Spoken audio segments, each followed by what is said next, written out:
नमस्कार दोस्तों, हमारा नाम है दीपक कुमार शर्मा और आज आप इस सेशन में जून से संबंधित कुछ खबरों को जानेंगे। तो चलिए शुरुआत करते हैं। सबसे पहले सेना से संबंधित एक रिपोर्ट की बात करते हैं।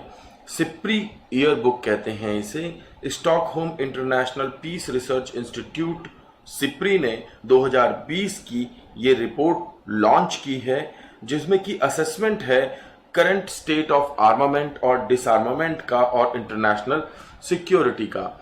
इसके अंतर्गत उन्होंने अपनी रिपोर्ट में पाया कि विश्व के जो 9 न्यूक्लियर आर्म्ड स्टेट हैं, विश्व में कितने न्यूक्लियर आर्म्ड स्टेट हैं? 9 ऐसे देश हैं जिनके पास परमाणु शक्ति मौजूद है। इसमें शामिल हैं यूनाइटेड स्टेट्स, रूस, United kingdom, France, China, India, Pakistan, Israel और नॉर्थ कोरिया। ये जो 9 न्यूक्लियर स्टेट हैं, इनके पास में कुल मिलाकर के जो न्यूक्लियर के हथियार हैं उसमें 90% से ज्यादा हथियार यूनाइटेड स्टेट्स ऑफ अमेरिका और रूस के पास हैं, और बाकी जो 10% हथियार हैं वो भारत, पाकिस्तान, चाइना और अन्य देशों के पास में हैं, जिसमें चाइना पे 320 और पाकिस्तान पे भारत से भी ज्यादा न्यूक्लियर परमाणु हथियार शामिल हैं। तो इसमें टोटल जो रिपोर्ट दी गई कि 2019 में 13,865 न्यूक्लियर वॉरहेड होते थे दुनिया भर में, जिनकी संख्या अब कुछ कम हुई है, 13,400 है, जिसमें से 90% अमेरिका और रूस के पास और बाकी 10% बाकी अन्य 7 देशों के पास में हैं।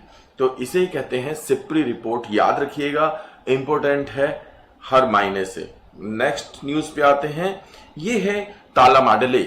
तालामाडले ये कर्नाटक और केरला का एक एंशिएंट परफॉर्मेंस है। बहुत ही लाजवाब चीज है, क्योंकि इसमें डायलॉग और डिबेट का इस्तेमाल किया जाता है और प्राचीन जो स्टोरीज हैं, उन कथाएं हैं जैसे महाभारत या रामायण, उनसे संबंधित जो किरदार होते हैं, उन किरदारों के रोल और उसके तरीके को डिस्कशन, डायलॉग और डिबेट के द्वारा सुलझाया जाता है। इसमें कोई कॉस्ट्यूम नहीं होती।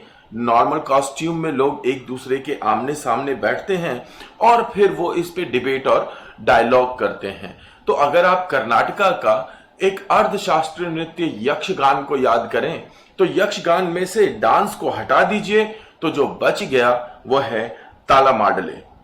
नेक्स्ट देखते हैं। रेलवे द्वारा किया गया नया प्रयास, जिसे कहते हैं कैप्टन अर्जुन। सेंट्रल रेलवे ने एक रोबोट लॉन्च किया है जिसका नाम है कैप्टन अर्जुन। ये एक सर्विलेंस प्रोग्राम के अंडर में है, जिसमें कि कैप्टन अर्जुन को, ये फुल फॉर्म है always be responsible and just use to be nice, और इसका कार्य है स्क्रीनिंग करना और सर्विलेंस करना। आज के डेट में आपको पता ही होगा कि अगर आप किसी भी जगह पे जा रहे हैं पब्लिक प्लेस पे, तो जो व्यक्ति वहां पे सबसे पहले सर्विलेंस कर रहा है, चाहे वो कोविड-19 की सिचुएशन हो या जो भी हो, तो उसमें सबसे ज्यादा प्रभावित वही है। अगर वहां पे अगर एक रोबोट को लगा दिया जाए तो शायद सिचुएशन ठीक हो सकती है। इसकी शुरुआत की है रेलवे प्रोटेक्शन फोर्स पुणे ने। ये आर्टिफिशियल इंटेलिजेंस एल्गोरिथम पर आधारित है। तो आप याद रखेंगे captain Arjun, Pune railway protection force, central railway, important है। नेक्स्ट आते हैं वर्ल्ड इन्वेस्टमेंट रिपोर्ट। अब ये वर्ल्ड इन्वेस्टमेंट रिपोर्ट जारी कौन करता है? वर्ल्ड इन्वेस्टमेंट रिपोर्ट जारी करता है UNCTAD, United Nations conference on trade and development. ये रिपोर्ट 2019 की जारी हुई, जिसमें कि $51 बिलियन का फॉरेन डायरेक्ट इन्वेस्टमेंट रिसीव करके भारत 9वां लार्जेस्ट रेसिपिएंट बन गया है एफडीआई का। साथ ही अंकटाड की इस रिपोर्ट में कई विषयों पे भारत को बहुत सराहा गया है in comparison to world and other developing economies. दूसरे विकासशील देशों और दुनिया के अन्य देशों के मुकाबले में भारत को काफी सराहा गया है। इसके कुछ खास बिंदुओं में आप याद रख सकते हैं कि वर्ल्ड इन्वेस्टमेंट रिपोर्ट 2020 में 2019 के डेटा को कंपेयर किया गया है, और ये पाया गया कि टोटल एफडीआई जो है वो 40% डिक्रीज होगी, लेकिन भारत की एफडीआई 10% बढ़ती हुई दिख रही है साउथ एशिया में। और उसका कारण है भारत का जो ग्रोथ हो रहा है वो। इसके अलावा ये पाया गया कि इस रिपोर्ट के अंदर कि इंडिया जो है वो टॉप 5 कंट्रीज है जो कि साउथ एशिया की, जो कि एफडीआई को अपनी तरफ आकर्षित कर रहा है। तो ये आप याद रख सकते हैं, इंपॉर्टेंट है। खास करके याद रखें, इन्वेस्टमेंट रिपोर्ट जारी करता है अंकटाड, 2020 की रिपोर्ट है।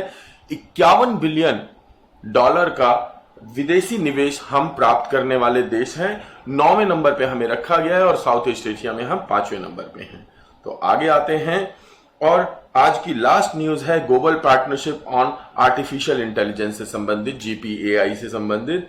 और ये इंफॉर्मेशन इसलिए जरूरी है क्योंकि इंडिया ने ज्वाइन किया है जीपीएआई को, जो कि फाउंडिंग मेंबर बन गया है इन सभी देशों के साथ, जो कि हैं USA, UK, EU, Australia, Canada, France, Germany, Italy, Japan, Mexico, New Zealand, Republic of Korea, Singapore, Slovenia, यानी कि दुनिया के सभी महत्वपूर्ण देशों के साथ में भारत भी इसका एक फाउंडिंग मेंबर बन गया है। और भारत ने इस इनिशिएटिव को हमेशा से सराहा है कि दुनिया में आर्टिफिशियल इंटेलिजेंस को बढ़ावा दिया जाना चाहिए ताकि एक रिस्पॉन्सिबल डेवलपमेंट हो सके और रिस्पॉन्सिबल तरीके से आर्टिफिशियल इंटेलिजेंस का इस्तेमाल किया जा सके। इसका जो सेक्रेटेरिएट होगा वो ओईसीडी के साथ पेरिस में होगा। इसके अलावा 2 सेंटर ऑफ एक्सपर्टीज होंगे जो कि मॉन्ट्रियल और पेरिस में होंगे। इस तरीके से भारत अब विश्व की अन्य शक्तियों के साथ एआई यानी कि आर्टिफिशियल इंटेलिजेंस का बेहतर तरीके से इस्तेमाल करने के लिए जीपीएआई का सदस्य बन गया है। तो आशा करता हूं कि आपको मजा आया होगा। नमस्कार।